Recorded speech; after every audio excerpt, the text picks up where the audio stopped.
موجودہ حالات کے تناظر میں میں نے یہ مناسب سمجھا کہ اس خمسہ مجالس بلکہ 7 روزہ مجالس کے لیے ہم شخصیت المومنین علیہ اعلیٰ و تحیہ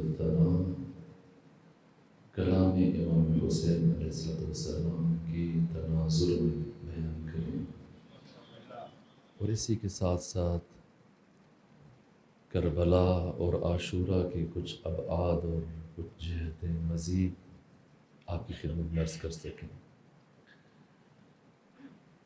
اگر ہم محور تلاش کریں تحریک حسینی اور نہضت حسینی، کربلا اور عاشورہ کا محور کیا ہے، تو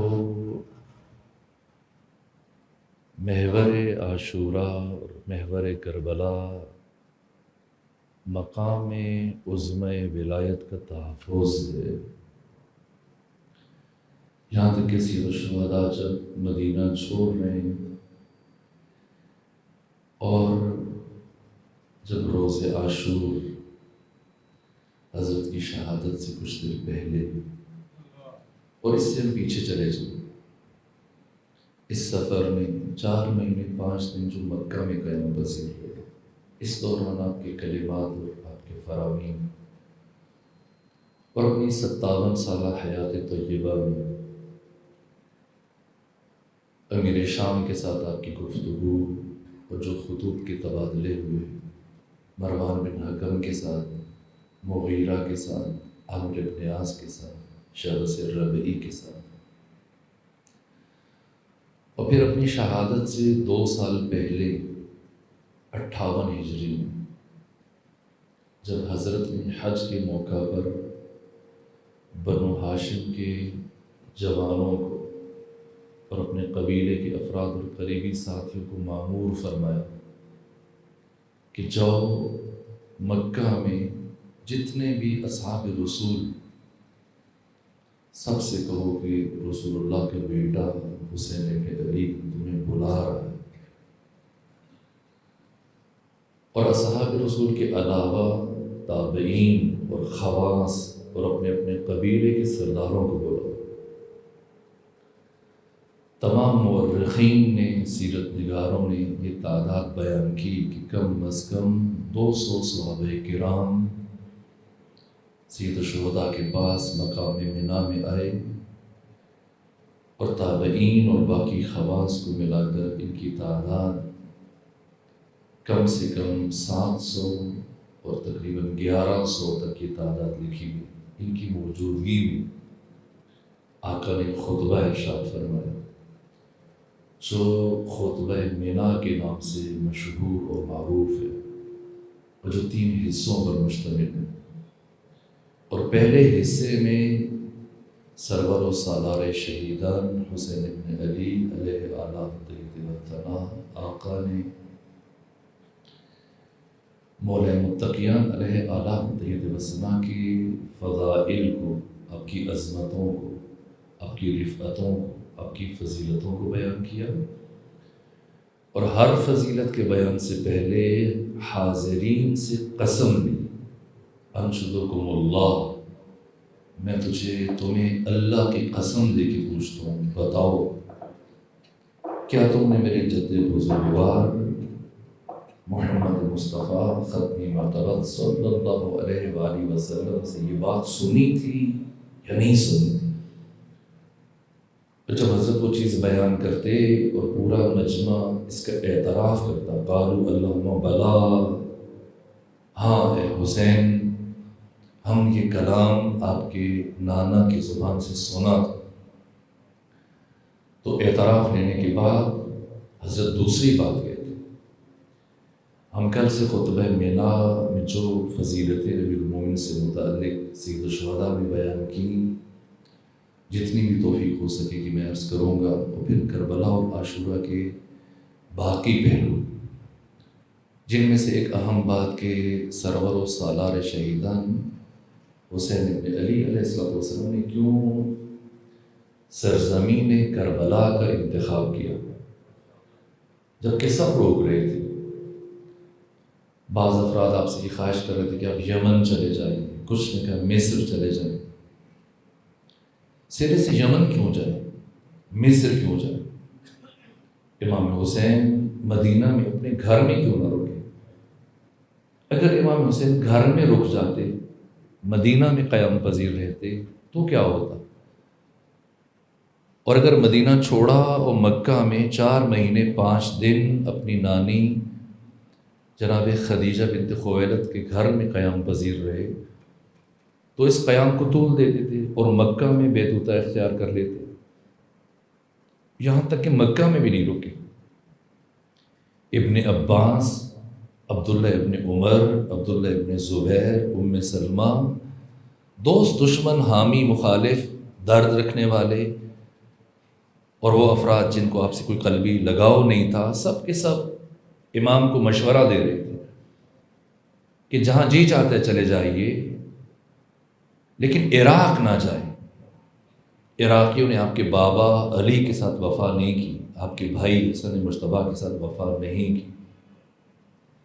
آپ جانا چاہتے ہیں یمن چلے جائیں، حتیٰ آپ کے بھائی محمد نے آپ کو مشورہ دیا ہندوستان چلے جائیے، بیعت نہ کریں، لیکن آپ قیام بھی نہ فرمائیے اور آپ پہاڑوں میں جا کے روپوش ہو جائیے، اپنی جگہ بدلتے رہیں، آپ بھی محفوظ رہیں گے، آپ کے عیال بچے گھر والے سب کی جان محفوظ رہے گی، اور آپ بیعت بھی نہ کیجیے۔ کیوں سید الشہداء نے کسی ایک کے مشورے کو درخورد اتنا نہ جانا؟ عبداللہ ابن عباس کو، عبداللہ ابن عمر کو، عبداللہ ابن زبیر کو، ام سلمہ کو، باقی تمام مشورہ دینے والے افراد کو، محمد بن علی معروف بحنفیہ، ان سب کو نظر آ رہا ہے کہ حسین عراق نہ جائیں، تو کیا حسین وہ چیز نہیں دیکھ رہے جو ان کو نظر آ رہی ہے؟ بقول استاد حق شہید مرتضیٰ مطہری کے کہ جتنے لوگ حسین ابن علی کو مشورہ دے رہے تھے، ان کی اور آقا حسین کی بصیرت کو کوئی تقابل نہیں ہے۔ یہ تمام افراد جو امام حسین کو مشورے دے رہے تھے، یہ وہ چیزیں شیشے کے اندر دیکھنے کی صلاحیت نہیں رکھتے تھے جو حسین ابن علی اینٹ اور پتھر میں دیکھ سکتے تھے۔ تو پھر کیوں امام حسین نے کربلا کا انتخاب کیا؟ کیوں عراق کا انتخاب کیا؟ ہم کوشش کریں گے کہ سورہ مبارکہ فجر کی تفسیر کے ضمن میں، اور کیوں جب ہر فرد کو ہٹا رہے ہیں، دور کر رہے ہیں، حتیٰ جب جناب مسلم بن عقیل کی شہادت کی خبر آئی تو خبر دینے والے نے کوشش کی کہ آپ کو تنہائی میں بتائے، حضرت نے فرمایا نہ، سب کے سامنے بتاؤ۔ کہا آپ کے ساتھی آپ سے الگ ہو جائے گے، کہ میں یہی چاہتا ہوں کہ جس نے الگ ہونا ہے ابھی سے میرے سے الگ ہو جائے، ورنہ جب آقا مکہ سے چلے تھے تو آپ کے ساتھ ہزاروں افراد موجود تھے، کربلا تک پہنچ کر صرف 72 رہ گئے۔ جب امام حسین ہر ایک کو الگ کر رہے ہیں تو پھر بعض شخصیات کے لیے بطور خاص اتنا اہتمام، جیسے زہیر ابن قیم، کیا خصوصیت ہے اس ایک صحابی میں کہ جس کے لیے بطور خاص خود آقا امام حسین نے کوشش کی، گفتگو کی، مائل کیا؟ کیا کربلا زہیر ابن قیم کے بغیر مکمل نہیں ہو سکتی تھی؟ پھر دوسری طرف امام حسین کو اندازہ تھا کہ بصرہ سے کوئی میرا ساتھ نہیں دے گا، اور ایسے ہوا، بصرہ سے صرف ایک فرد اٹھا، ان 72 میں بصرہ کی صرف ایک نمائندگی ہے، زیادہ تعداد اہل کوفہ کی ہے۔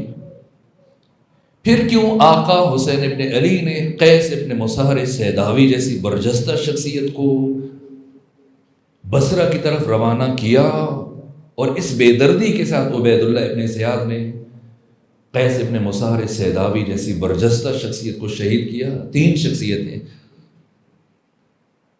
شہداء کربلا میں سے، یہ بھی شہداء کربلا میں معصوم ہوتے ہیں کہ شہادت سے پہلے جن کے جسم کی کوئی ہڈی سالم نہیں رہی، ایک مسلم بن عقیل ہیں، انہیں بھی دارالعمارہ کی چھت سے گرایا گیا اور آپ کے جسم کی تمام ہڈیاں ٹوٹ چکی تھیں۔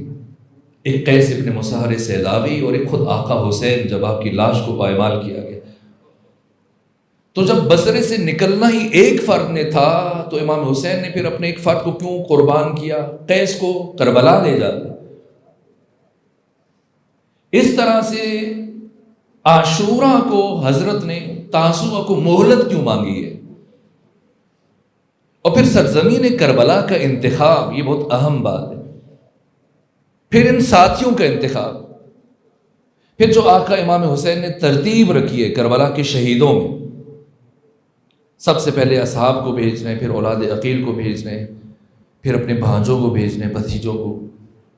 کیوں جناب علی اصغر کو اپنی قربانی کا پیش خیمہ قرار دیا اور کیوں یہ خاص ترتیب بنائی ہے؟ اور اس کے علاوہ اور بہت سارے پہلو کوشش کریں گے کہ ہم ان 5 دنوں بیان کریں، لیکن ابتدائی مرحلے میں رک کر ہم اسی آج کے جو 5 دن گفتگو کرنی ہے، اس کی تمہید استوار کرنا چاہ رہا ہوں۔ یہ ولایت، مقام عظمی ولایت، یہ روح عاشورہ ہے۔ اور امام حسین علیہ السلام نے باشعور لوگوں کے لیے اس حقیقت کو اپنے قیام کے آغاز میں سمجھایا۔ حتیٰ 58 ہجری میں جو خطبہ مینا ارشاد فرمایا، کل میں اس کا کچھ حصہ آپ کے سامنے بیان کروں گا، 1 سے 2 دن ہم خطبہ مینا پڑھیں گے اور پھر کربلا کی باقی جہتیں آپ کے سامنے روشن کریں گے۔ یہاں تک کہ جب امام حسین علیہ السلام 28 رجب کو مدینہ چھوڑ رہے ہیں اور ولید نے آپ کو اپنے دربار میں طلب کیا، حضرت تشریف لے گئے اور ولید سے جو جملے کہے آپ سب کے ذہنوں میں موجود ہیں۔ جب اس نے بیعت کا مطالبہ کیا، حضرت نے فرمایا یہ میری مخفی بیعت تمہارے کس کام کی ہے؟ تنہائی میں کسے پتہ چلے گا کہ حسین نے یزید کی بیعت کی؟ رات کے سناٹے میں جہاں پر گورنر ہاؤس میں کل 3 فرد موجود ہیں، چوتھا کوئی نہیں ہے۔ اگر تو میری بیعت کے ذریعے سے رائے عامہ کو ہموار کرنا چاہتا ہے اور اہل مدینہ کو رام کرنا چاہتا ہے، انہیں بھی ساتھ شامل کرنا چاہتا ہے، تو پھر دن کی اجالے میں سب کی موجودگی میں اہل مدینہ کے سامنے مجھ سے بیعت کا مطالبہ کرو، پھر دیکھو میں بیعت کرتا ہوں یا نہیں کرتا۔ ولید نے کہا اے فرزند رسول، میں آپ کی بات سے اتفاق کرتا ہوں، لیکن مروان بن حکم جس کو امیر شام نے عہدے سے ہٹا دیا تھا، کئی سالوں سے گورنر تھا مدینہ کا، اسی لیے عہدے سے ہٹایا کہ اس نے حتمی طور پر حسین ابن علی سے دراندازی کرنی ہے، چونکہ بچپنے سے یہ کیفیت تھی۔ ایک طرف سے آقا حسین مروان بن حکم کو دشمن سمجھتے تھے اور ہمیشہ نفرت کا اظہار کیا، اور صرف امام حسین نے نہیں، حتیٰ خود پیغمبر گرامی اسلام نے، وہ ختمی مرتبہ جو رؤوف ہیں، رحیم ہیں، کریم ہیں، مظہر جمال خدا ہیں، مظہر رحمت الہیہ ہیں، حتیٰ آپ کے سامنے مسجد نبوی میں کوئی گستاخ پیشاب تک کر رہا ہے، حضرت خود اسے پاک کر رہے ہیں۔ یہ روایتیں موجود ہیں سنی شیعہ کتابوں میں۔ اگر کوئی دشنام ترازی کر رہا ہے، گالیاں دے رہا ہے، گستاخی کر رہا ہے، حضرت کس طرح سے اس کی گالیوں کا جواب دے رہے ہیں۔ اگر کوئی آپ کے سر کے اوپر کوڑا پھینک رہا ہے، خاتون ہے، بوڑھیا، تو حضرت کا عکس العمل کیا ہے؟ لیکن کچھ افراد ایسے تھے کہ ختمی مرتبت نے اپنی زندگی میں ہمیشہ ان سے نفرت کا اظہار کیا۔ ان میں سے یہ باپ اور بیٹا، ایک مروان، ایک اس کا باپ حکم، یہاں تک کہ ختمی مرتبت نے فرمایا کہ یہ کبھی نہ میری زندگی میں نہ میرے دنیا سے چلے جانے کے بعد یہ مدینے میں داخل نہیں ہو سکتے۔ شہر بدر کر دیا، اور مروان اپنے باپ کے ساتھ عہد رسول میں ہمیشہ مدینے سے باہر رہا، کبھی نہیں آ سکا۔ اور پھر عثمان بن عامر ابن ابو قحافہ کے عصر میں بھی یہ دونوں باپ بیٹا باہر رہے، کوشش کی، لیکن خلیفہ اول نے انہیں مدینے نہیں آنے دیا۔ اسی طرح سے ابن خطاب نے، خلیفہ ثانی نے نہیں آنے دیا۔ خلیفہ سوم کے زمانے میں یہ دونوں آئے، اور پھر تو مروان حکومت میں اس طرح سے شریک ہو گیا، خلیفہ کا داماد بنا، اور پھر سارے فیصلے مروان بن حکم کے چل رہے تھے، اور جتنی بھی خرابیاں ہوئیں ان میں سے 90 سے 95% کردار مروان بن حکم کا۔ یہ ختمی مرتبت کا انداز ہے، ہمیشہ مروان کو منفور قرار دیا ہے۔ اسی طرح سے مولا متقیان علی ابن ابی طالب علیہ السلام، جب مروان بن حکم نے حضرت ابو ذر کو شہر بدر کیا کہ آپ مدینے میں نہیں رک سکتے، اور آپ کو ربضہ کی طرف بھیجا، تو یہ حکم جاری کیا کہ کوئی بھی ابو ذر کو خدا حافظ کہنے نہیں جائے گا، لیکن اسے کھٹکا تھا کہ علی جا سکتے ہیں، حسن حسین جا سکتے ہیں، اس لیے اس نے تعاقب کیا، کچھ فاصلے پہ اپنی سواری رکھی تاکہ دیکھتا رہے کہ کون مروان بن حکم دیکھ رہا ہے کہ کون ابو ذر کو رخصت کرنے کے لیے جا رہے ہیں۔ علی جا رہے ہیں، امام حسن امام حسین مدینے کی آخری حد تک آئے، رخصت کیا۔ جب دیکھا مروان بن حکم گھوڑا دوڑاتا ہوا امیر المومنین کے قریب آیا، کہا علی میں نے منع کیا تھا کہ کوئی ابو ذر کو بدرکہ کرنے کے لیے نہ آئے، کیوں آیا؟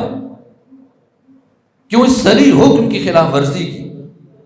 دیکھیے امیر المومنین نے مروان بن حکم کو لائق کلام نہیں سمجھا، اس قابل نہیں سمجھا کہ ایک حرف کہیں، زبان سے کچھ نہیں کہا، اور الٹے ہاتھ کا تھپڑ اس کے منہ پہ مارا، اور اس کے بعد مروان بن حکم جتنے سال زندہ رہا، 62 ہجری تک 65 ہجری تک اس کا چہرہ مڑا رہا، کبھی سامنے نہیں دیکھ سکتا۔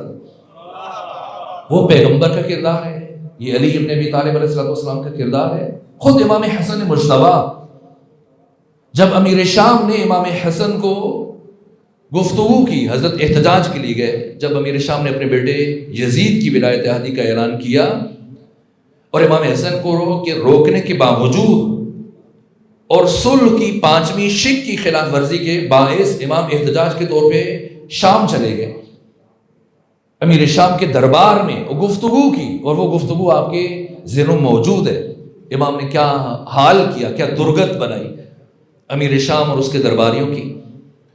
اور اس کے بعد ایسا سناٹا طاری ہو گیا کہ امیر شام، اس کے حواری مغیرہ، عبید اللہ ابن زیاد اور باقی سب افراد سب خاموش ہیں، سب نے چپ سادھی ہوئی، ایک سناٹا اور سکوت طاری ہے۔ لیکن ایسے میں مروان بن حکم سے نہ رہا گیا، بول پڑا کہ اے امیر شام، میں آپ کے حوصلے کی داد دیتا ہوں، آپ کے ظرف کی داد دیتا ہوں، آپ کا تحمل اور آپ کی برداشت لائق صد تحسین ہے کہ آپ نے علی کے بیٹے حسن کی اتنی بڑی گستاخیوں کو برداشت کر لیا۔ اگر میں آپ کی جگہ ہوتا تو میں اب تک حسن مجتبیٰ کا سر اس کے تن سے جدا کر چکا ہوتا۔ جب یہ سنا امام حسن مجتبیٰ نے تو قہر آلود نگاہوں سے مروان کی طرف دیکھا کہ اے حکم کے بیٹے، بالآخر تم خاموش نہ رہ سکے، اے رسول اللہ کے بیٹے کو قتل کی دھمکی دینے والے، تو نے رات اسے قتل کیوں نہ کیا تھا جو تمہارے حرم کے ساتھ تمہارے حجرے میں موجود تھا؟ مجھے قتل کرنے کی بات کرتے ہو؟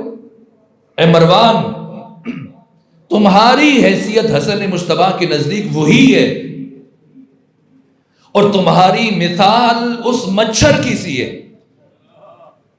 کہ جب وہ کھجور کے درخت پر کافی دیر بیٹھا رہتا ہے اور بیٹھنے کے بعد جب اڑنے لگتا ہے تو وہ کھجور کے درخت سے خطاب کرتا ہے کہ ذرا احتیاط کرنا، سنبھل کے، اب میں اڑنے جا رہا ہوں، اور کھجور کا درخت اسے آگے سے جواب دیتا ہے کہ مجھے تمہارے بیٹھنے سے کب کچھ پتا چلا تھا کہ تمہارے اڑنے سے کچھ فرق پڑ جائے گا۔ کہ مروان بن حکم، تو اتنا بے حیثیت فرد ہے کہ تمہارا اس دربار میں موجود ہونا اور موجود نہ ہونا حسن مجتبیٰ کے لیے مساوی ہے، برابر ہے، تمہاری کچھ حیثیت نہیں ہے میری نگاہ میں۔ وہ پیغمبر کا عمل، وہ علی امیر المومنین کا طرز عمل، وہ امام حسن مجتبیٰ کا انداز، اور یہ امام حسین کا، دیکھیے کیا وحدت ہے اخلاق میں، کردار میں، عمل میں، انداز میں۔ جیسی ولید نے یہ بات کہی، مروان نے ولید کو روکا کہ اے ولید، اور اسی لیے امیر شام نے مروان بن حکم کو عہدے سے ہٹایا۔ یہ جو گورنروں کی ادلا بدلی ہے، کوفے کا گورنر بدلا جا رہا ہے. کیوں بدلا جا رہا ہے؟ نعمان بن بشیر پچھلے کئی سالوں سے کوفے کا گورنر ہے، لیکن ادھر امام حسین نے مکہ چھوڑا، ادھر کوفے کا گورنر بدل دیا گیا، اور نعمان بن بشیر کی جگہ بصرہ کے گورنر کو کوفہ کی امارت بھی دے دی جاتی ہے. عبید اللہ ابن زیاد ابن سمیہ. کیوں وہاں گورنر کیوں تبدیل کیا گیا؟ اور خود مدینے کے گورنر کو کیوں تبدیل کیا گیا؟ مروان بن حکم معتمد ہے، خاص ہے امیر شام کا، اس لیے کہ امیر شام جانتا ہے کہ اگر مروان بن حکم مدینے کا گورنر رہا تو اس نے کسی طور حسین کو مدینے سے نہیں نکلنے دینا، یہ معارضہ کرے گا، جنگ کرے گا، اور بنو امیہ اس جنگ کو افورڈ نہیں کر سکتے اگر حسین کے ساتھ مدینے میں جنگ کی جائے. اس کی وجوہات ہیں، اگر توفیق کوئی آنے والے دنوں میں عرض کروں گا. حتیٰ امیر شام کی مسلسل کوشش رہی کہ حسین مکہ میں بھی تلوار نہ اٹھائے. امیر شام بھی یہی چاہتا ہے کہ امام حسین کسی طرح سے کربلا آئے، اور امام حسین بھی یہی چاہتے ہیں کہ وہ کربلا جائے. امیر شام کیوں چاہتا ہے؟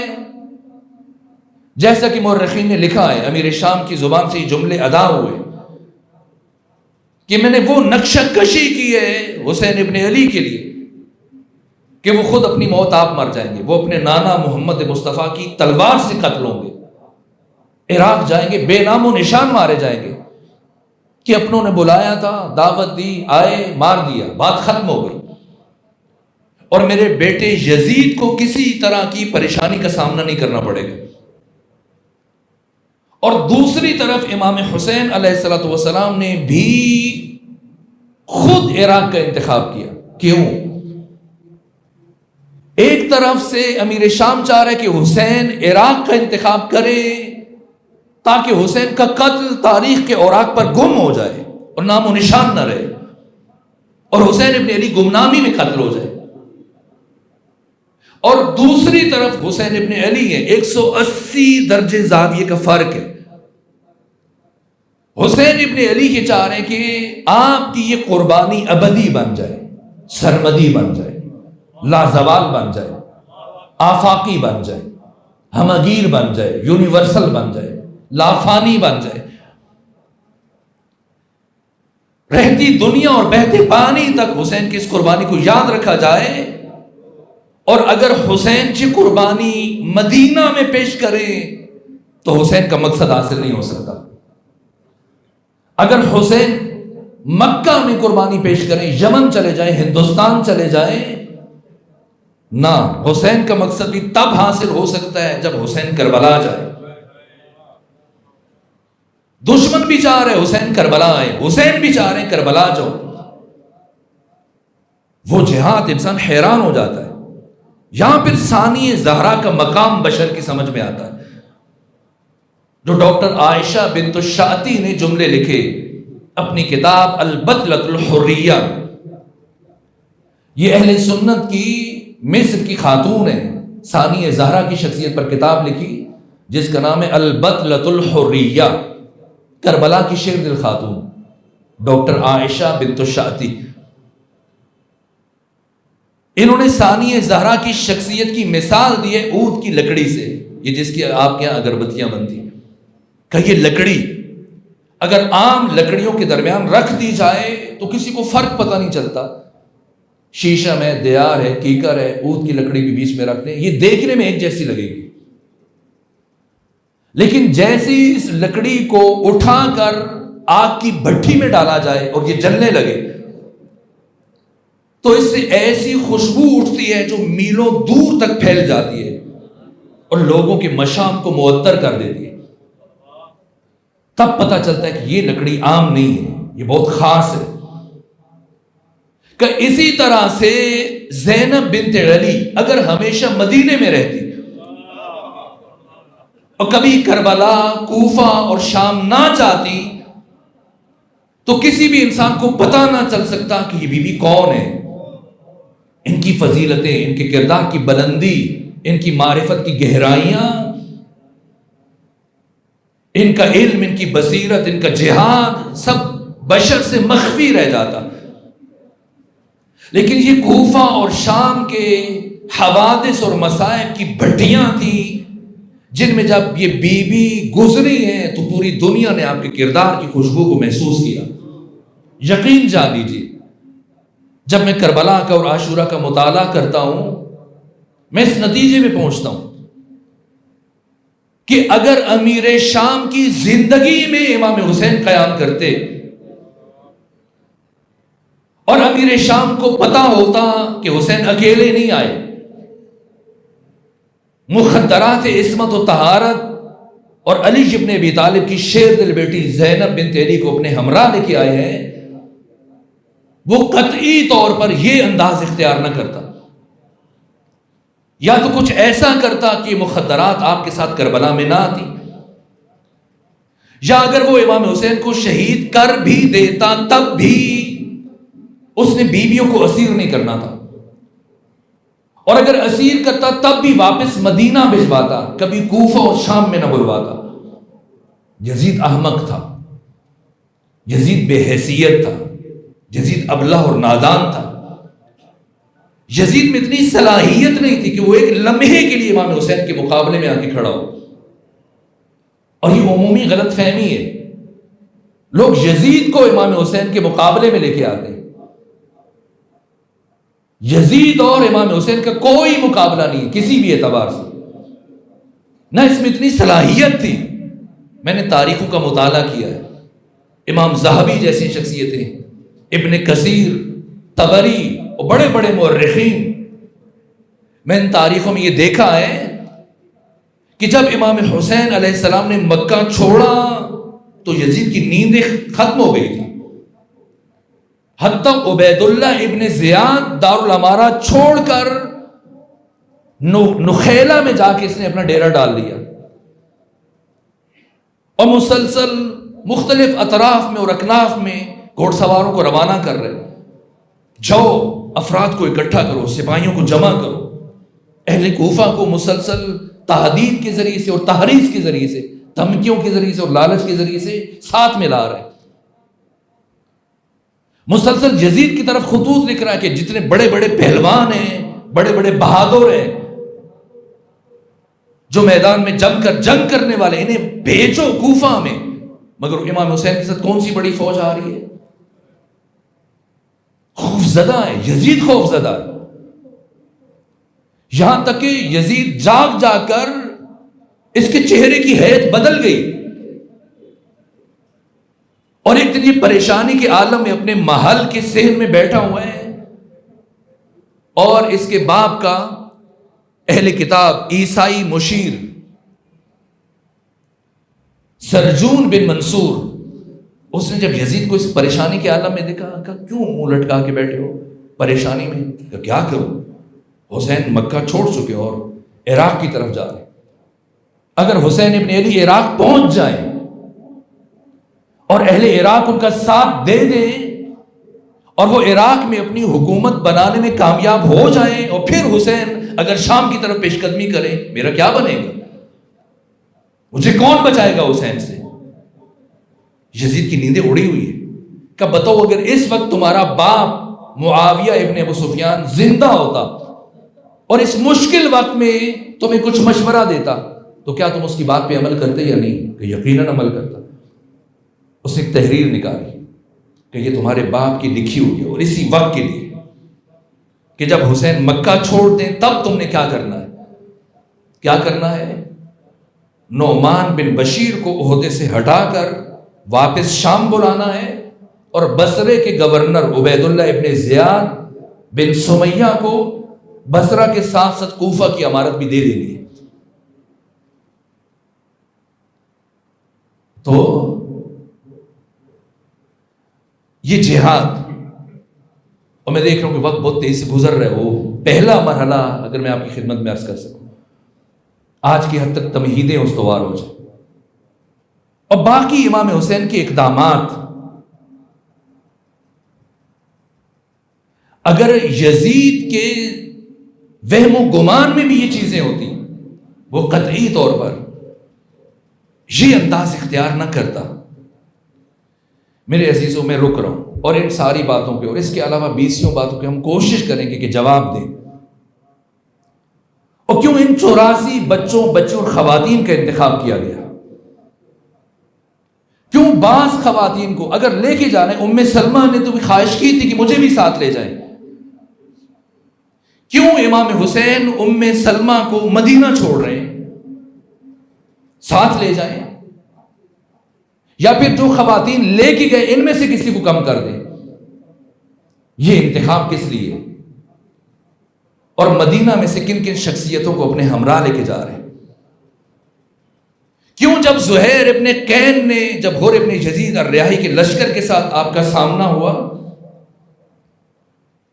تو زہیر نے مشورہ دیا، فرزند رسول ابھی 1000 لوگ ہیں، کوئی مشکل نہیں ہمارے لیے، ہم تھوڑی دیر میں اس لشکر کا صفایا کر سکتے ہیں. سب نے پانی پیا ہوا تھا، تازہ دم تھے. کیوں امام حسین نے زہیر کی بات کو نہیں مانا؟ اور 9 محرم کو جب شمر ابن ذوالجوشن کربلا میں پہنچتا ہے، 2000 افراد اس کے ساتھ آئے، 2000 افراد کا مزید جتھا اس کے سپرد کیا گیا. 4000 سپاہیوں کو لے کر اس کی کوشش تھی کہ ابھی حملہ آور ہو جائے امام حسین کے خیموں پر، اور پشت سے آیا یہ 2000 ساتھیوں کے ساتھ. یہ جب حملہ آور ہوا تو امام حسین کے بوڑھے صحابی حضرت مسلم ابن اوسجہ وہ تیر کمان میں لگا چکے تھے، اور شمر ابن ذوالجوشن مسلسل مسلم ابن اوسجہ کے تیر کی زد میں تھا. بس امام حسین سے اجازت طلب کر رہے تھے، فرزند رسول اجازت دیجئے فتنے کی جڑ ختم ہو جائے. چونکہ عمر ابن سعد ڈاواڈول تھا کربلا میں، تلوار اٹھائے نہ اٹھائے آخر وقت تک عمر ابن سعد کو برانگیختہ کرنے والا اور بھڑکانے والا، اور مسلسل عبید اللہ ابن زیاد کو خط لکھنے والا یہ شمر ابن ذوالجوشن ہے، جو مسلسل کی خط کہہ کے کہ مجھے نہیں لگتا کہ عمر ابن سعد حسین پر تلوار اٹھائے. اگر حسین کا کام تمام کرنا چاہتے تو یہ ذمہ داری مجھے سونپو. عمر ابن سعد پسو پیش کر رہے، اسی لیے اپنے کاغذ صاف کرنے کے لیے عمر ابن سعد نے صبح عاشور جب تیر چلایا تو اپنے لشکر والوں کو گواہ بنایا کہ گواہ رہنا، سب سے پہلا تیر میں چلا رہا ہوں حسین پر. کیوں امام حسین نے مسلم ابن اوسجہ کو روک دیا کہ نہیں آپ نے تیر نہیں چلانا؟ کیا راز ہو رہا مسئلہ؟ اور اس کے علاوہ خود شروع میں اس سارے مارکے سے پہلے جب ہانی بن عروہ کے گھر عبید اللہ ابن زیاد آیا اور نہتا ہے، کچھ بھی نہیں ہے، پانی وانی پی رہے، مشروب پی رہا ہے، اور مسلم ابن عقیل پردے کے پیچھے ہیں، تلوار بھی ہے ہاتھ میں، اور ہانی بن عروہ کی خواہش ہے، اشارے کر رہے ہیں، بار بار گلا صاف کر رہے ہیں کہ مسلم متوجہ کر رہے ہیں کہ تلوار اٹھائیں، فتنے کی جڑ ختم ہو جائے. عبید اللہ ابن زیاد اگر مارا جائے پیچھے کیا بچتا ہے؟ آپ جانتے ہیں سارا کوفہ مسلم بن عقیل کے حق میں تھا. جب عبید اللہ ابن زیاد کوفہ میں داخل ہوئے، اس کے ساتھ چند افراد تھے، اور لوگ یہ سمجھ رہے تھے کہ حسین ابن علی آ رہے ہیں، کیونکہ اس نے ہاشمیوں کی طرح سے کالا امامہ سر پہ پہنا ہوا تھا اور چہرے پہ پردہ ڈالا ہوا تھا. اگر یہاں کام تمام ہو جائے، اور بہت ساری جہتیں ہم نے سمجھنا ہے کہ عاشورہ کی ابدیت کا راز کیا ہے. اقدامات حسینی، کس لمحے میں امام حسین نے کون سا لفظ اپنی زبان سے ادا کیا. محققین نے کئی جلدوں پر مشتمل کتابیں لکھی ہیں. کس مرحلے میں امام حسین نے کون سا اقدام کیا. اگر امام حسین 4 مہینے 5 دن مکہ میں رہے تو 3 دن اور رک جائیں، کیا فرق پڑتا ہے؟ 3 دن لگیں گے، حج کر کے چلے جائیں. وہ حسین جنہوں نے ساری زندگی میں پیادہ حج کیے، جو خود وارث کعبہ ہیں، فرزند کعبہ ہیں، کسی اور کو اللہ کے گھر سے اتنی محبت ہو نہ ہو، حسین جو عاشق خدا ہیں، این حج کے موقع پر چھوڑ کے جا رہے ہیں مکہ کی سرزمین کو، یا کچھ دن پہلے چلے جائیں، 7 دن پہلے چلے جائیں، 10 دن پہلے چلے جائیں، یا 4-5 دن بعد میں چلے جائیں. این اسی لمحے جب حج شروع ہو رہا ہے، کیوں اس لمحے امام حسین مکہ چھوڑ رہے ہیں؟ ہم ان باتوں کو سمجھیں گے، ان سوالوں کے جواب دیں گے، اور ان سے ملتے جلتے بہت سارے اہم پہلو جو کربلا شناسی مؤثر ہیں. لیکن آج کی حد تک صرف میں ابتدائی جملے کہہ کے بات کو ختم کر رہا ہوں کہ عاشورہ اور کربلا کی روح کیا ہے جو سید الشہداء نے سمجھائی. یہ بنیاد ہے اور موضوع کا تعارف ہو جائے گا. کل سے ہم خطبہ مینا کی طرف بڑھیں گے اور باقی جو عاشورہ کے ابعاد ہیں اور جہتیں. جب ولید نے بلایا اور امام جانے لگے، میں مروان بن حکم کا انداز پیش کر رہا تھا، اس کے ساتھ جو کردار ہے ائمہ اہل بیت کا، رسول اسلام کا، وہ بات آگے بڑھ گئی. وہ پیغمبر کا انداز، پھر علی کا انداز، پھر امام حسن مجتبیٰ کا انداز، اور اب امام حسین. کیا وحدت انداز میں. ولید نے جب امام حسین کی بات سنی کہ ٹھیک ہے فرزند رسول، جو آپ کو بہتر لگے. امام حسین جی کہہ کر اور ولید کی بات سن کر دروازے کی طرف چل پڑے. لیکن جیسے ہی دارالعمارہ کے دروازے کے پاس پہنچے، اتنی دیر میں مروان بن حکم ولید کے پاس پہنچ چکا تھا اور ولید سے کہا کہ اے ولید، حسین کو نہ جانے دو. اگر اس وقت حسین چلے گئے دوبارہ تمہارے ہاتھ نہیں آئیں گے. یا بیعت لو، اور اگر حسین بیعت نہیں کرتے یہی قتل کرو. یہ آواز امام حسین کے کانوں تک پہنچ چکی تھی. امام حسین جن کی رفتار میں حد درجہ متانت تھی، جو سیرت نگاروں نے لکھی کہ آپ کس انداز میں چلتے تھے. لیکن جیسے ہی مروان بن حکم کی یہ کلمات حسین ابن علی کی کانوں سے ٹکرائے، شہید مرتضیٰ مطہری بیان فرماتے ہیں جیسے بجلی چمکتی ہے سرعت کے ساتھ، اسی سرعت سے حسین پلٹے اور اگلے لمحے مروان بن حکم کے سر پہ پہنچ چکے تھے.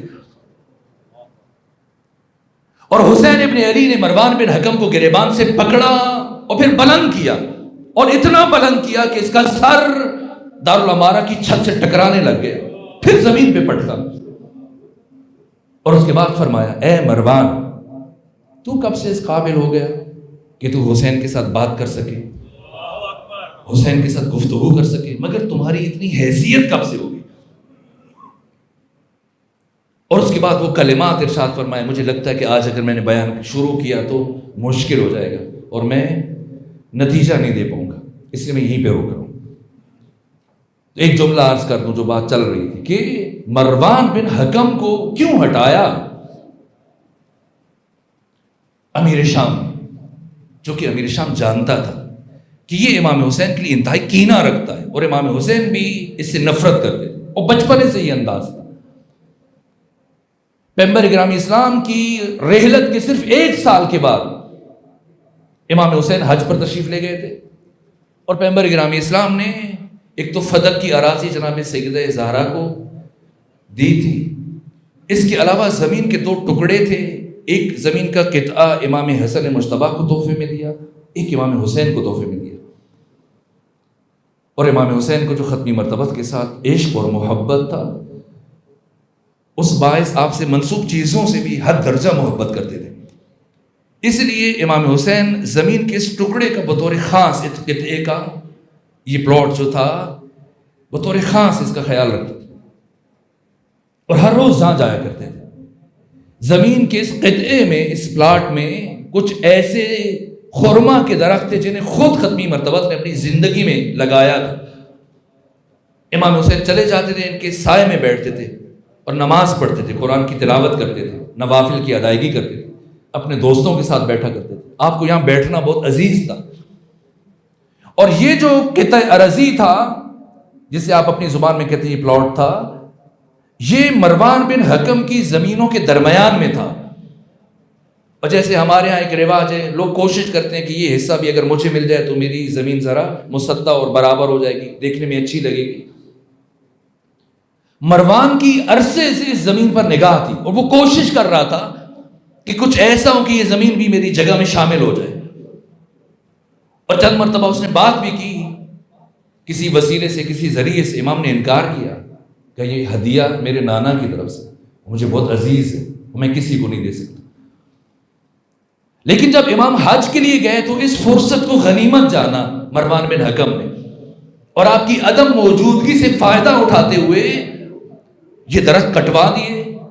جو باڑ امام حسین نے لگا رکھی تھی اس کو اکھاڑ دیا اور زمین کے اس ٹکڑے کو اپنی باقی جگہ کے ساتھ شامل کر لیا. اور جیسے ہی امام حسین علیہ الصلوۃ والسلام مدینے میں داخل ہوئے تو آپ کو خبر دے دی گئی کہ مروان آپ کی جگہ پر قابض ہو چکا ہے. حضرت گھر نہیں گئے، سیدھے اس قطع ارضی کی طرف چل پڑے، اپنی جگہ کی طرف، اس زمین کی طرف. اور اتفاق سے مروان بن حکم بنو امیہ کے کچھ افراد اور اپنے غلاموں اور اپنے مزدوروں کے ساتھ وہاں پر موجود تھا. امام حسین نے اس سے کوئی بات نہیں کی، کوئی کلام نہیں کیا. تیزی سے چلتے ہوئے آئے. یہ بچپنا ہے امام حسین کا، 7 سے 8 سال سن ہے آپ کا. آئے اور سیدھا پہنچے مروان بن حکم کے پاس، اور اس کے سر کے اوپر جو پگڑی تھی، کچھ کہے بغیر اس پگڑی کو اتارا، اور اتارنے کے بعد اسے گردن سے اس کو اس طرح سے اس کو بل دے کے جکڑا کہ اس کی آنکھیں باہر آنے لگی. وہ قریب تھا کہ مر جائے. اور مختلف افراد حضرت کے پاؤں میں گر پڑے کہ آپ اسے، اس شقی کو، اس بدبخت کو معاف کر دیجیے. حضرت نے فرمایا کہ آج کے بعد دوبارہ اس زمین میں قدم رکھا تو میں تمہیں دوبارہ معاف نہیں کروں گا. یہ بچپنے سے مروان بن حکم میں اتنا کینہ تھا، اتنی دشمنی تھی کہ امیر شام بھی جانتا تھا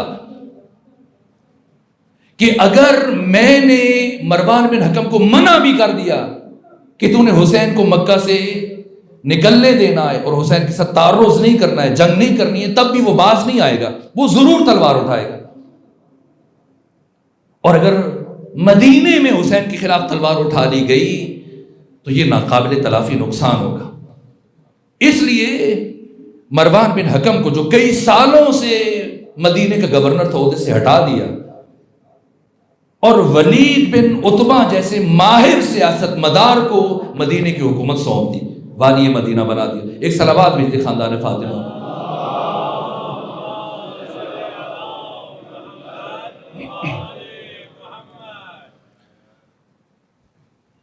اور اب جب امام حسین پلٹے، بس میں وہ جملے ادا کر دیتا ہوں، ان کی تفسیر اور وضاحت کل بیان کر کے تمہید قرار دیتے ہوئے اگلی منزلوں کی طرف بڑھیں گے. جب اس نے یہ کہا تو اس کے بعد امام پلٹے، مروان بن حکم کو پٹخا اور پھر ان دونوں کی طرف رخ کیا. اور یہ تاریخی جملے ارشاد فرمائے جس میں اس درجہ دقتیں، اتنی گہرائی ہے کہ شاید 20 نشستوں میں اس گہرائی کا ادراک نہ کیا جا سکے، بیان نہ کیا جا سکے. جو بلاغت ہے، علم فصاحت و بلاغت اور علم معنی و بیان کے ماہرین علماء، اہل علم، اہل ادب، وہ سید الشہداء کے اس کلام پر آ کر اس کی وجازت اور جامعیت پر حیران ہو جاتے ہیں. آقا نے جہاں سے بات شروع کی، خود سے بات شروع کی. انا، اپنی بات نہیں کی، جمع کا صیغہ استعمال کیا. انا اہل بیت النبوہ، یہ بھی نہیں کہا انا اہل بیت النبی، نہ فرمایا انا اہل بیت النبوہ، ہم اہل بیت نبوت ہیں. یہ پہلی بات. ومعدن الرسالہ ومحل الرحمہ ومختلف الملائکہ، ہم اہل بیت نبوت ہیں. اہل بیت نبوت، اہل بیت نبی اور اہل بیت نبوت ہونے میں زمین اور آسمان کا فرق ہے. ان دو تعبیروں میں اہل بیت نبی کوئی بھی ہو سکتا ہے، لیکن اہل بیت نبوت کون ہے؟ وہ جو چادر کے نیچے آئے. یہ 5، اور ان کا چادر کے نیچے آ جانا. حسین ابن علی ذہن بشر کو کس سمت متوجہ کر رہے ہیں؟ جب یہ 5 چادر کے نیچے آئے، کیا عظمت ہے. چونکہ پہلی مجلس ہے تو میں کربلا کی پہلی شہیدہ کا ذکر کروں گا. اب گفتگو ایسے مرحلے میں آئی کہ میں یہیں پہ بات روکوں. یہ 5 جب اس چادر کے نیچے آئے، ختمی مرتبہ، امیر المومنین سیدہ زہرا، امام حسن، امام حسین جب اکٹھے ہوئے تو عرش پر پہلی اور آخری مرتبہ، میں نے روایتیں دیکھی ہیں، ذوالقرنین سکندر نے ایک فرشتے سے استفسار کیا تھا، کہا کہ ہم اہل زمین کی عبادت تمہارے سامنے ہے، اہل آسمان کیسے عبادت کرتے؟ کہا اے ذوالقرنین سکندر کیا بتاؤں، اللہ نے جس فرشتے کو حالت قیام میں خلق کیا، ہزاروں نوری سال گزر گئے، ابھی تک حالت قیام میں اللہ کی تسبیح کر رہا ہے اور رکوع میں نہیں گیا۔ اور پہلے خطبے میں مولا متقیان نے بھی یہی ارشاد فرمایا۔ اور جن فرشتوں کو اللہ نے رکوع کی کیفیت میں خلق کیا، ہزاروں نوری سالوں سے رکوع کی کیفیت میں اور سجدے میں نہیں گئے، اور جو سجدے میں ہیں امیر المومنین فرما رہے وہ قیام نہیں کرتے، وہ رکوع نہیں کرتے، ہزاروں نوری سالوں سے جب سے یہ خلق ہوئے اسی عالم میں اللہ کی تسبیح کر رہے ہیں اور کرتے رہیں گے تا قیامت، بعد از قیامت۔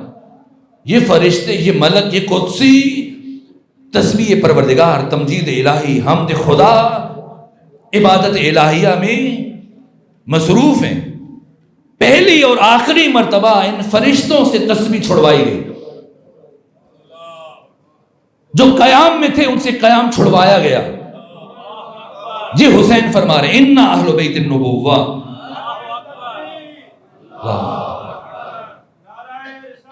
یا رسول اللہ، جو رکوع میں ہیں ان سے رکوع چھڑوایا جا رہا ہے۔ کب؟ جب یہ 5 چادر کے نیچے یہ نور اکٹھے ہوئے، اور جو سجدے میں پروردگار ان سے سجدہ چھڑوا رہا ہے، جو دائماً بندگی میں ہے۔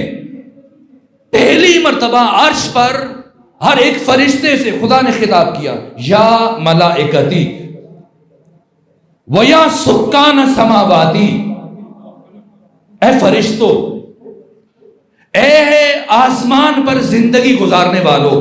یہ کیوں کہا گیا؟ اس لیے کہ آسمانوں پر صرف فرشتے نہیں ہیں، فرشتوں کے علاوہ اور بھی ہیں، انبیاء کی ارواح بھی ہیں، سب کو خدا نے متوجہ کیا۔ تو جب اللہ یہ فرما رہا تھا اے فرشتوں، اے آسمان پر رہنے والوں، تو کیا اب بھی وہ اسی طرح سے حالت قیام میں رہیں گے؟ اب بھی وہ رکوع میں رہیں گے، سجدے میں رہیں گے؟ اب اگر وہ سجدے میں رہے گا، بے شک خدا کا سجدہ، لیکن ابلیس بن جائے گا۔ عزازیل نے ختمی مرتبہ سے جب ملاقات کی امام الانبیاء سید الرسل سے، کہ سید الانبیاء میں شرمندہ ہوں اور شرمسار ہوں، میں معافی چاہتا ہوں، آپ کے وسیلے سے معافی چاہتا ہوں، آپ اللہ کی بارگاہ میں میری سفارش کیجیے اور خدا سے کہیے کہ ایک مرتبہ مجھے معاف کر دے۔ میں اتنی عبادت کروں گا اللہ کی کہ جن و انس میں سے کسی نے خدا کی اتنی عبادت نہیں کی ہوگی۔ ختمی مرتبہ نے عزازیل کی، ابلیس کی یہ بات خدا سے کہی، خدا نے فرمایا اے میرے محمد، اگر آپ کہتے ہیں تو میں قبول کرتا ہوں۔ آپ عزازیل سے کہیں اگر تم جاؤ اور جا کر ایک مرتبہ آدم کی قبر پر سجدہ کر دو، تمہاری معافی قبول ہے، قبول ہے، معاف کر دوں گا۔ جب ختمی مرتبہ نے ابلیس سے یہ بات کہی تو یہ مسکرایا، ہنسا، وہ کہا اے محمد، یہ پروردگار کیا بات کر رہا ہے؟ آدم جب زندہ تھا تب تو میں نے اس کا سجدہ نہیں کیا، اور اب جب کہ وہ مر چکا ہے اور ہڈیوں کا ڈھانچہ پڑا ہے قبر میں، اسے سجدہ کروں گا؟ خدا سے کہو یہ شرط نہ رکھے، اجازت دے دے، معافی دے دے، ایسی عبادت کروں گا جن و انس میں کسی نے عبادت نہیں کی ہوگی۔ خدا نے فرمایا اے ابلیس، عبادت وہ ہوتی ہے جو میری مشیت کے مطابق ہو، جو میری مرضی کے مطابق ہو۔ جب عبادتوں میں اپنی مرضیاں شامل ہونا شروع ہو جائیں پھر وہ عبادت نہیں رہتی ہے۔ عبادت وہ ہوتی ہے جو اطاعت الہیہ میں، رضا خدا کے لیے، مشیت پروردگار میں انسان انجام دیتا ہے۔ جہاں خدا حکم دے اسے اس طرح سے انجام دے، جہاں خدا روکے اسے رک جائے، یہ عبادت ہے۔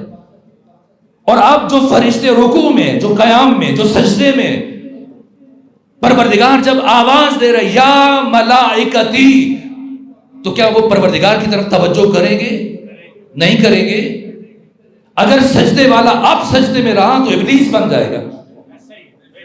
اب رکوع والے رکوع چھوڑ رہے ہیں، قیام والے قیام سے نکل رہے ہیں، سجدے والے سجدے سے سر اٹھا کر پروردگار کی طرف ہمتن گوش ہیں، متوجہ ہیں کہ پروردگار کیا کہنا چاہ رہا ہے۔ پہلی مرتبہ پروردگار نے تمام فرشتوں کو، تمام اہل آسمان کو ایک ساتھ خطاب کیا، یا ملائکتی و یا سکان سماواتی، اے فرشتوں، آسمان پر رہنے والوں، سنو، انی ما خلقت سماء مبنیہ، میں کبھی زمین کا، آسمان کا یہ شامیانہ نہ بناتا، اور میں کبھی زمین کا یہ فرش نہ سجاتا، اور یہ ستاروں کے کمکمے اور یہ روشنیاں اور یہ سورج کا انتظام، یہ دریاؤں کو، پانیوں کو روانی، یہ کچھ بھی نہ کرتا۔ صرف ان 5 کی محبت میں جو اس وقت چادر کے نیچے بیٹھے ہیں، یہ کتنی بڑی بات ہے کہ پروردگار ان کی طہارت، دیکھیں قرآن کی جتنی بھی آیتیں ہیں بسم اللہ سے لے کے والناس تک، یہ جب نازل ہوئی تو پروردگار نے جبرائیل کے توسط سے یا باقی 2 ذریعے سے جو قرآن بیان فرما رہا ہے اتار دی۔ اللہ نے کوئی آیت اتارنے سے پہلے عرش والوں کو نہیں سنائی، لیکن یہ واحد آیت ہے، یہ جو حسین فرما رہے ہیں اِنَّا أَهْلُ بَيْتِ النُّبُوَّةِ، یہ کس مطلب کی طرف اشارہ کر رہے ہیں؟ فرمایا اِنَّمَا يُرِيدُ اللَّهُ لِيُذْهِبَ عَنْكُمُ الرِّجْسَ، یہ جو بیٹھے ہیں چادر کے نیچے، اللہ کا ارادہ یہ ہے کہ انہیں ہر رجس سے دور رکھے۔ ان کی طہارت کا اعلان زمین پر کیے جانے سے پہلے اللہ نے عرش پہ کیا ہے، اور اب جبرائیل جو دائماً قرآن کی آیتیں لے کے زمین پر آتے ہیں، آخر کیا وجہ ہے؟ اب ہر روز پڑھتے ہیں، آج بھی مجلس سے پہلے آپ نے حدیث قصہ پڑھی ہوگی، جب پروردگار نے ملائکہ سے اور اہل آسمان سے تسبیح چھڑوائی اور یہ بات بتائی کہ میں نے جو کچھ خلق کیا ان 5 کی محبت میں، اور ان کی طہارت کا اعلان کیا پروردگار نے، تو جبرائیل آگے بڑھا اور کیا کہا، اتاذن لی، کیا مجھے اجازت ہے کہ میں زمین پر جاؤں اور جا کر یہ آیت سناؤں ان کو؟ یہ جبرائیل نے اجازت کیوں مانگی ہے؟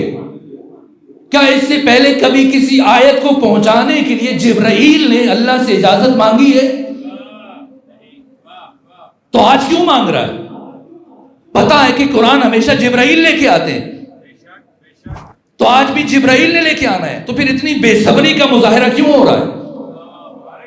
اتنی بے قراری کیوں ہے؟ اس سے پہلے کہ خدا جبرائیل کو بھیجے، جبرائیل خود کہہ رہا ہے اجازت ہے میں یہ آیت لے جاؤں؟ تو سید الملائکہ، استاد ملائکہ جبرائیل اس لیے آگے بڑھ کر اللہ سے اجازت مانگ رہے ہیں چونکہ جبرائیل خود سوچ رہے ہیں کہ پہلی اور آخری مرتبہ اتنا بڑا اعلان اور اتنی بڑی بات جسے سنانے کے لیے اللہ نے تمام فرشتوں سے اپنی عبادت اور بندگی چھڑوا دی، تو خود جبرائیل ہل گئے کہ اللہ اپنی تسبیح، تمجید، تحلیل، ذکر، تسبیح چھڑوا کے بالآخر سنانا کیا چاہ رہا ہے؟ وہ کون سی بڑی بات ہے کہ پروردگار اپنا سجدہ چھڑوا کے وہ سنانا چاہ رہا ہے؟ تو اب جبرائیل متوجہ ہو کہ اتنی بڑی بات ہے، یہ اتنا بڑا اعلان ہے کہ ممکن ہے کہ کہیں حق تعالیٰ کی نگاہ میں مجھ میں اتنی ظرفیت اور اہلیت نہ ہو کہ میں اس پیغام کو، اتنے بڑے پیغام کو لے کر زمین پر جاؤں۔ آخر آپ پڑھتے ہیں حدیث قصہ کے آخر میں امیر المومنین نے 2 مقامات پر اپنی زندگی میں کہا فزت ورب الکعبہ، ایک جب ضرب لگی اور ایک جب یہ کلمات آ کر سنائے گئے، وہ ختمی مرتبہ نے جو جملے کہے، حدیث قصہ کا اختتام انہی جملوں پہ ہو رہا ہے، اذم واللہ فوزنا وسعدنا۔ کیوں؟ یہ معمولی اعزاز نہیں ہے، دنیا آ کر اہل بیت کے ساتھ ہم پلہ ہونے کی کوشش نہ کریں. کسی انسان کا کوئی تکابر نہیں ہے محمد و آل محمد کے ساتھ. اللہم صلی علی محمد و آل محمد. جبرائیل اجازت لے رہے. کیوں اتنی بے قراری ہے؟ کیوں اتنا اضطراب ہے؟ کیوں آگے بڑھ کر خدا سے کہہ رہے اجازت ہے میں لے جاؤں؟ اس لیے کہ جبرائیل سوچ میں پڑ گئے کہ اتنی بڑی بات جسے سنانے کے لیے اللہ نے اپنی بندگی چھڑوا دی، عبادت چھڑوا دی، تسبیح چھڑوا دی، حمد و قیام و رکوع چھڑوا دیا کہ میں اس مطلوبہ استعداد کا حامل نہ رہوں اور پروردگار میرے بجائے کوئی اور نیا فرشتہ خلق کرے تاکہ وہ اس پیغام کو لے کے جائے. اس سے بے قراری میں آگے بڑھے. کہا اتاذن لی، اجازت ہے میں لے کے جاؤں؟ پروردگار نے فرمایا ہاں لے جاؤ، لے جاؤ. اور پھر زمین پہ آ کے جبرائیل دوبارہ اجازت مانگ رہے. اتاذن لی یا رسول اللہ، اے رسول خدا مجھے اجازت ہے. جبرائیل پہلے بھی تو قرآن کی سینکڑوں آیتیں لے کے آئے، اس سے پہلے کبھی اجازت نہیں مانگی، تو آج کیوں اجازت مانگ رہے ہیں؟ کس لیے اجازت مانگ رہے ہیں وہاں بھی اور یہاں بھی؟ تو جبرائیل رسول کی وجہ سے اجازت نہیں مانگ رہے، جبرائیل بطول کی وجہ سے اجازت مانگ رہے ہیں. یہ عزت فاطمہ ہے، یہ غیرت الہیہ ہے. تو جس دروازے پر آ کر جبرائیل اجازت مانگے، اگر کچھ گستاخ اکٹھے ہو جائیں اور آ کر اسی دروازے کی حرمت کو پائمال کریں، یہ در بشر کو، ہر غیور انسان کو قیامت تک رلائے گا. جہاں محمد مصطفیٰ کھڑے ہو کر قرآن کی آیتیں پڑھیں، وہاں اتنی بڑی گستاخیاں. میں شیخ عباس قمی کی ایک معروف روایت آپ کے سامنے عرض کروں گا. شیخ عباس قمی جنہوں نے مفاتیح الجنان جیسی کتاب لکھی ہے، ایک اور کتاب ہے ان کی بیت الاحزان، اس میں یہ واقعہ تحریر کیا. کہا کہ امام حسین کی شہادت کے 2-3 سال کے بعد 63 ہجری میں یا 64 ہجری کے اوائل میں ایک شخصیت کا بیٹا کچھ افراد کے ساتھ مدینے سے شام گیا اور جا کر اس نے یزید کی توبیخ کی. کہا اے یزید، تم نے حسین کو قتل کیا، حسین کے بیٹوں کو قتل کیا، بھائیوں کو مارا، حسین کے ساتھیوں کو مارا، بھانجوں بھتیجوں کو مارا، کوئی بات نہیں، یہ تمہارا خاندانی مسئلہ تھا، لیکن تمہیں اس طرح سے رسول زادیوں کو بازاروں میں نہیں لانا چاہیے تھا. ان کے سروں سے چادریں چھین کر اپنے درباروں میں غیر مسلموں کے سامنے نہیں لانا چاہیے تھا. میں احتجاج کے لیے آیا ہوں. یزید نے جب یہ بات سنی تو غصے سے اس کا چہرہ سرخ ہوا. کہ اگر کوئی اور یہ بات مجھے کہتا تو میں خاموشی سن لیتا، لیکن تمہیں یہ حق نہیں دیتا کہ تم یہ بات مجھ سے کہو. کہ کیوں؟ میں کیوں نہیں کہہ سکتا؟ یزید اٹھا اور لکڑی کے ایک صندوق سے ایک خط لے کے آیا، تحریر لے کے آیا اور آنے والے کے سامنے رکھ دی. کہ یہ کیا ہے؟ کہ یہ تمہارے باپ کا وہ خط ہے جو اس نے مدینے سے میرے باپ کو شام میں بھیجا تھا. کیا لکھا؟ لکھنے والے نے یہ لکھا، کہا کہ میں نے اپنے غلام کو علی کے گھر کی طرف بھیجا، جاؤ علی کو بلا کے لاؤ تاکہ علی بیعت کرے. لیکن جب میں نے غلام کو بھیجا تو علی ابن ابی طالب کے گھر سے ایک کنیز باہر آئی اور اس کنیز نے کہا کہ میرے آقا علی قرآن کی جماوری میں مصروف اور جب تک ان کا یہ کام مکمل نہیں ہو جاتا وہ باہر تشریف نہیں لائیں گے. اور میرا بھیجا وہ غلام واپس آ گیا.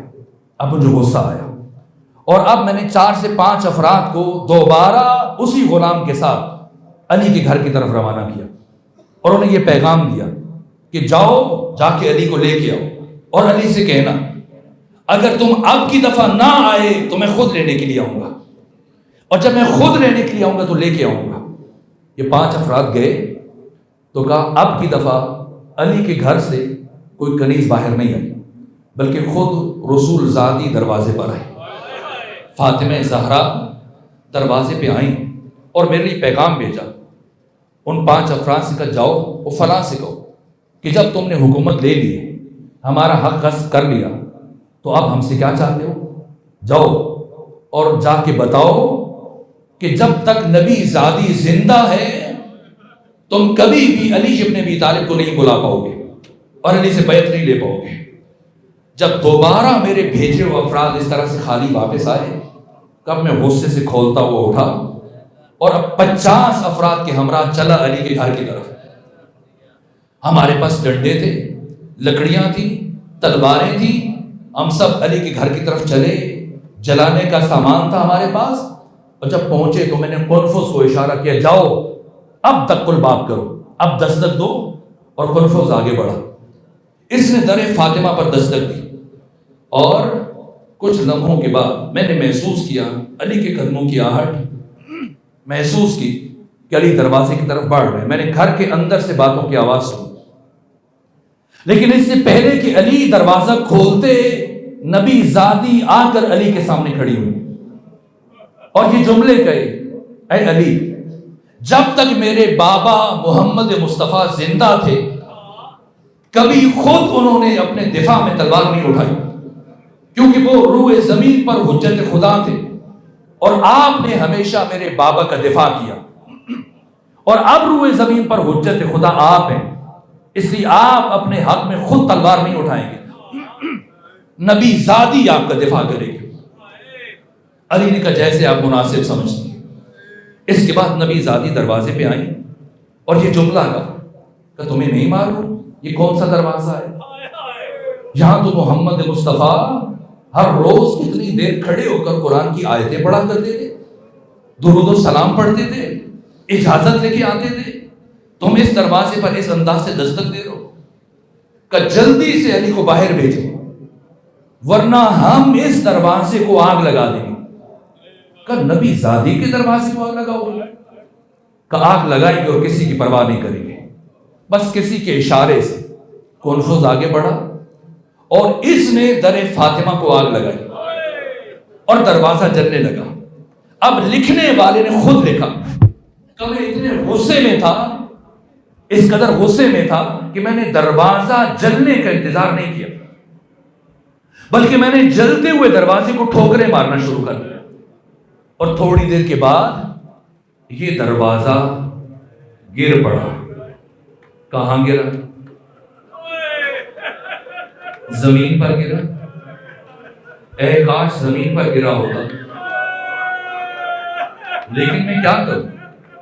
فاطمہ زہرا کا بیٹا امام زمانہ زیارت ناہیہ میں فرماتے ہیں کہ میں اس لمحے کو کبھی نہیں بھلا سکتا جب میری جدہ طاہرہ، میری دادی فاطمہ زہرا دروازے اور دیوار کے درمیان تھی، اور اس دروازے کی کیل میری دادی فاطمہ کے بازو میں پیوست ہو گئی۔ دروازہ گرا اور فاطمہ زہرا کی آواز بلند ہوئی، فضا میری طرف بڑھو، میرا محسن شہید ہو چکا ہے۔ اور کہا 50 میں سے ہم 11 افراد علی کے گھر میں داخل ہوئے اور میں خود سب سے آگے تھا، اور ہم اس دروازے سے عبور کرتے ہوئے پہنچے، اور میں اس اثناء میں علی ابن ابی طالب کے بہت قریب پہنچ چکا تھا، لیکن جیسے میں علی کے قریب پہنچا میں نے چاہا کہ میں علی کے اور پاس چلا جاؤں اور علی کو پکڑ کے لے کے چلے مسجد کی طرف۔